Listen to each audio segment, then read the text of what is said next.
इस कार्यक्रम के पुण्यार्जक हैं श्रीमान नंद किशोर, श्रीमती शांता देवी जैन पहाड़िया, प्रमोद नीना जैन, सुनील निशा जैन पुत्र पुत्रवधू, अंकित इति जैन पौत्र पौत्रवधू, अक्षत जैन पौत्र, आद्विक जैन, आन्या जैन पड़पौत्र पड़पौत्री एवं समस्त पहाड़िया परिवार। फर्म ARL इंफ्राटेक लिमिटेड, अक्षत अपार्टमेंट्स प्राइवेट लिमिटेड, जयपुर। स्वर्गीय श्री नेमचंद जैन जी के पुण्य स्मृति में श्रीमती शशिबाला जैन जी, पुत्र एवं पुत्रवधू श्री निखिल जैन जी, श्रीमती शालिनी जैन जी, पौत्री एवं पौत्र निमिषा जैन, शरण्या जैन। प्राचीन श्री अग्रवाल दिगंबर जैन, पंचायत रजिस्टर्ड धर्मपुरा। प्रधान श्री चक्रेश जैन, महामंत्री विजेंद्र जैन, कोषाध्यक्ष श्री शेखर जैन, सचिव श्री नीरज जैन, मंदिर मैनेजर श्री पुनीत जैन।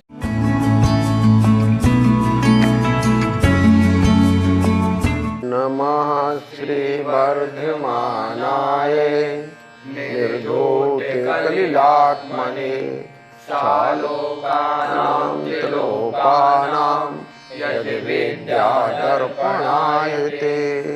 बोले पंच परमेष्ठी भगवान की जय। आचार्य अमृतचंद्र स्वामी ने पुरुषार्थ सिद्धि उपाय में जो कथन किया उसमें तत्वों के श्रद्धान को सम्यक दर्शन कहा था, किंतु चरणान योग के ग्रंथों में प्रायः देव शास्त्र गुरु के श्रद्धान को सम्यक दर्शन कहा गया है। सम्यक दर्शन जिनके आश्रय से होता है उन देव शास्त्र गुरु में परमार्थ स्वरूप जो देव हैं उनका कथन रत्नकर्ण श्रावकाचार्य के पिछले 3 श्लोकों में कहा जा चुका है।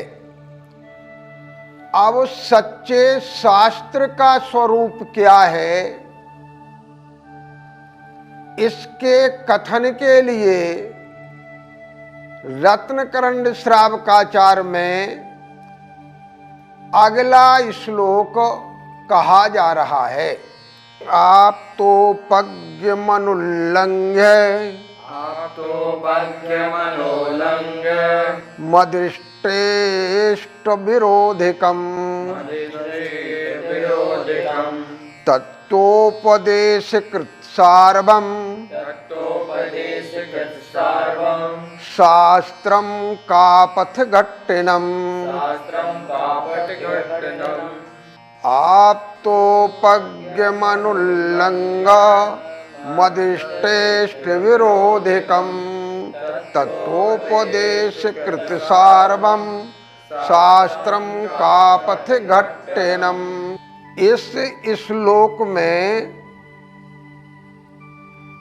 आचार्य समंतभद्र स्वामी ने सच्चे शास्त्र के स्वरूप का वर्णन करते हुए उसके लक्षणों का विवेचन किया है।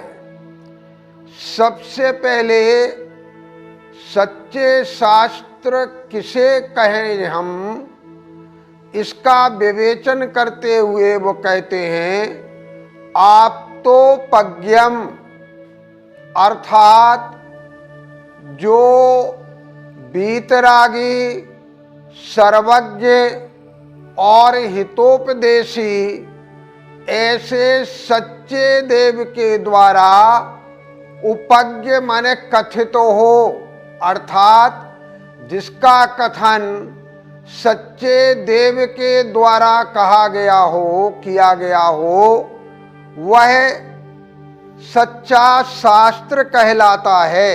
दूसरी बात इस श्लोक में उन्होंने कही अनुल्लंघ्यम, जिसका कोई उल्लंघन न कर सकता हो, चाहे वादी हो या प्रतिवादी हो, कम सामर्थ्य वालों में मनुष्य हो या अधिक सामर्थ्य वालों में देव या इंद्र हो, वो किसी भी वादी या प्रतिवादी के द्वारा उल्लंघन करने योग्य ना हो, अर्थात वादी और प्रतिवादी अपनी उक्तियों और प्रत्युक्तियों से जिसका खंडन न कर सके, ये सच्चे शास्त्र का दूसरा विशेषण है। आगे कहा गया अदृष्टेष्ट विरोधकम। दृष्ट का अर्थ होता है प्रत्यक्ष प्रमाण, और इष्ट में प्रत्यक्ष से भिन्न परोक्ष प्रमाण का ग्रहण किया गया, जिसमें अनुमान और आगम प्रमाण तथा अन्य अन्य दार्शनिकों द्वारा माने गए जो उपमान, अर्थापत्ति या अभाववादी प्रमाण थे, उनका भी ग्रहण कर लिया गया है, क्योंकि वो प्रमाण जो अर्थापत्ति, उपमान या अभाव हैं, उनका भी प्रत्यक्ष, अनुमान या आगम में ही अंतर्भाव हो जाता है। तो इसका अभिप्राय ये हुआ कि दृष्ट माने प्रत्यक्ष प्रमाण और इष्ट माने अनुमान आदि प्रमाणों का विरोध जिसमें अ माने नहीं है, अ निषेध अर्थ में यहाँ पर जुड़ा हुआ है।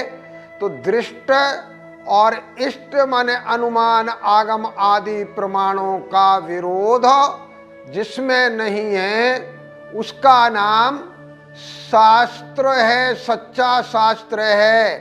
क्योंकि अगर किसी भी प्रमाण के द्वारा कही गई बात का खंडन हो जाता है, तो वह सच्चे शास्त्र की कोटि में नहीं आता है।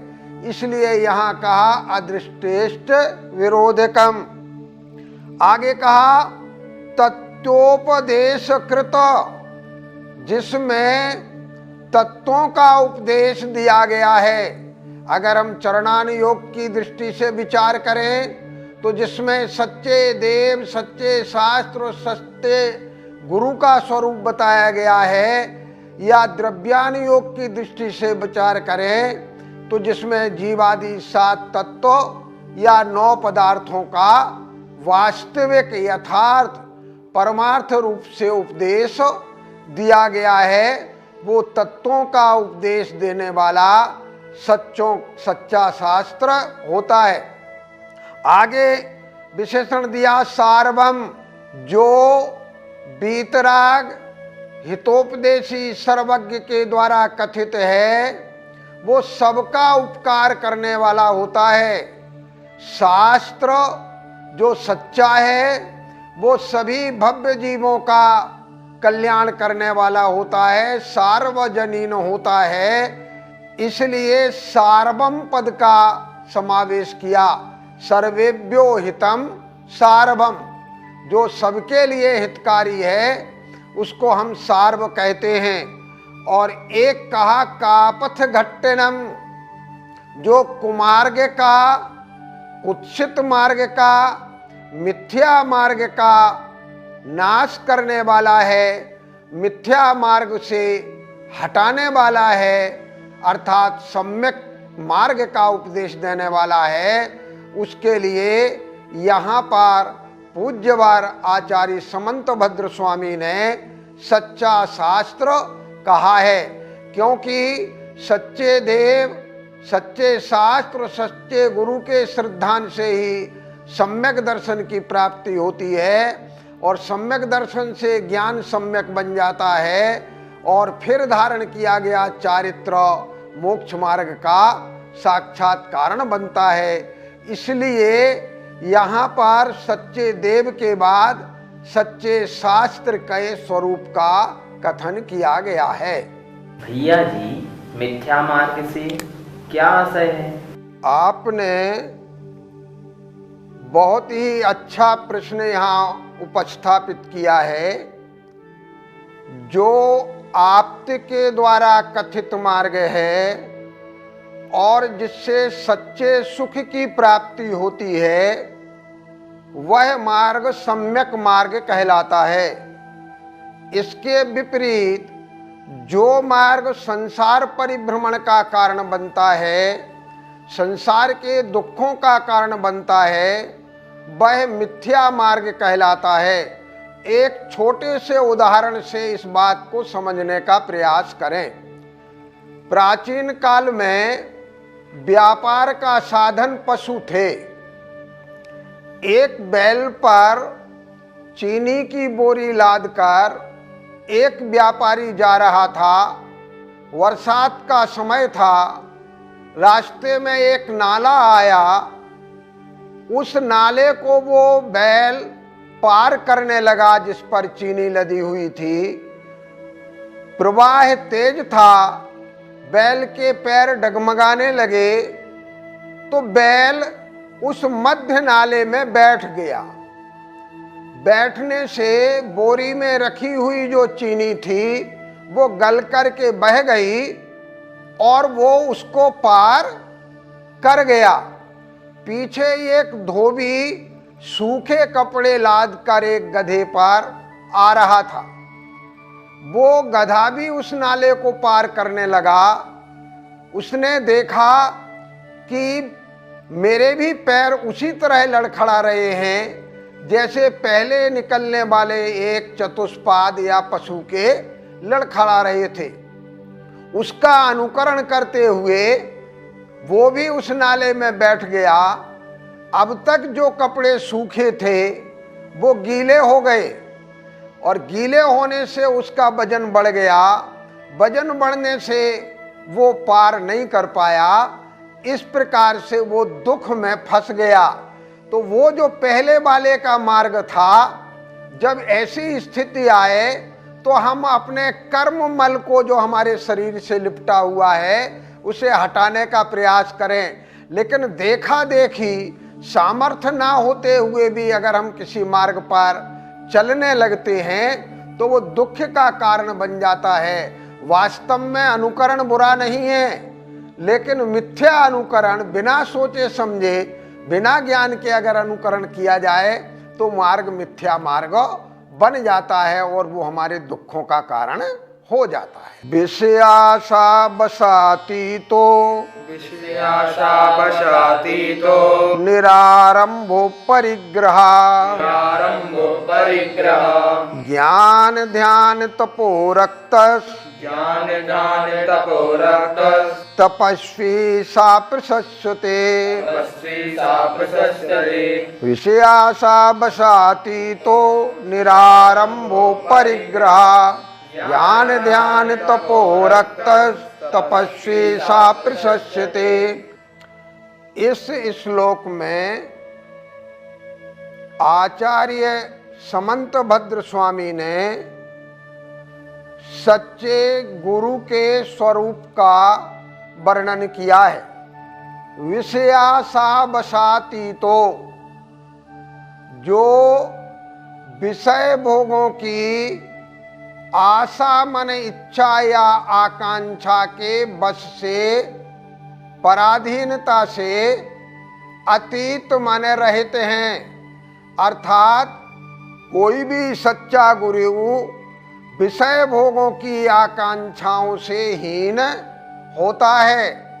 दूसरा कहा निरारंभो, जितने भी आरंभ अर्थात आजीविका के साधन हैं, चाहे अशी अर्थात रक्षा करने के लिए धारण किए गए हथियार आदि हों, मसी लेखन आदि का कार्य यदि आजीविका का साधन है तो कृषि, वाणिज्य मन व्यापार, किसी भी प्रकार की कारीगरी शिल्प, और अगर ज्ञान को भी आजीविका का साधन बनाया गया है तो ऐसी विद्या, ये जो षट कर्म हैं वो आरंभिक की कोटि में आते हैं। सच्चे गुरु को इन आजीविका के साधनों से हीन होना चाहिए और अपरिग्रह, चाहे बाह्य परिग्रह हों जिनमें हम क्षेत्र वास्तु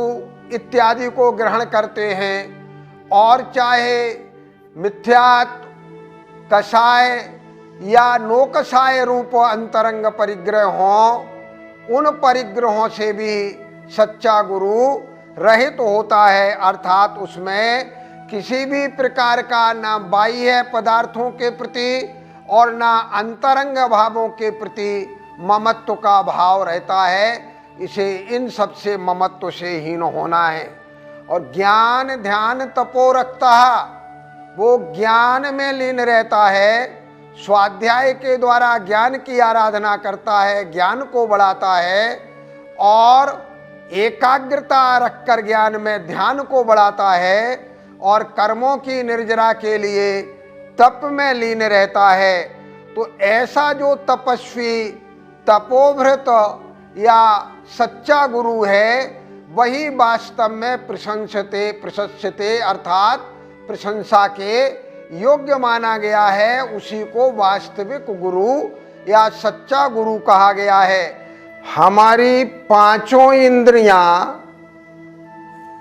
जिनका ग्रहण करती हैं, उनको विषय कहा जाता है। और ये इंद्रियां सभी बाह्यमुखी हैं, बाहर के विषयों को ग्रहण करती हैं और इनसे अंतरंग के परिणामों में मलिनता आती है। उदाहरण के लिए समझें कि जैसे प्यासे के लिए पानी की इच्छा है, किसी भी शास्त्र ने पानी का निषेध नहीं किया, किंतु हमारी इंद्रियां तृप्ति चाहती हैं। स्पर्शन इंद्रिय चाहती है कि पानी ठंडा हो, रसना इंद्रिय चाहती है कि पानी स्वादिष्ट हो, मीठा हो, चक्षु इंद्रिय चाहती है कि पानी कलर्ड हो, घ्राण इंद्रिय चाहती है कि पानी सुगंधित हो और कर्ण इंद्रिय भी शांत नहीं रहती। वो भी चाहती है कि जब पानी की बोतल खुले तो उससे शब्द पैदा हो। तो एक सिर्फ प्यास को बुझाने वाला पानी जब पांच इंद्रिय के विषय भोग का विषय बनता है, तो वही जो निःशुल्क आता था वह पानी अब पैसों में आने लगा। और उन पैसों के अर्जन के लिए हमें पाप कर्म अधा कर्म में प्रवृत्त होना पड़ता है। इसलिए जो भी विषय भोग की आशाएं हैं वो हमारे लिए त्याज्य हैं। बोले द्वादशांग जिनवाणी माता की जय।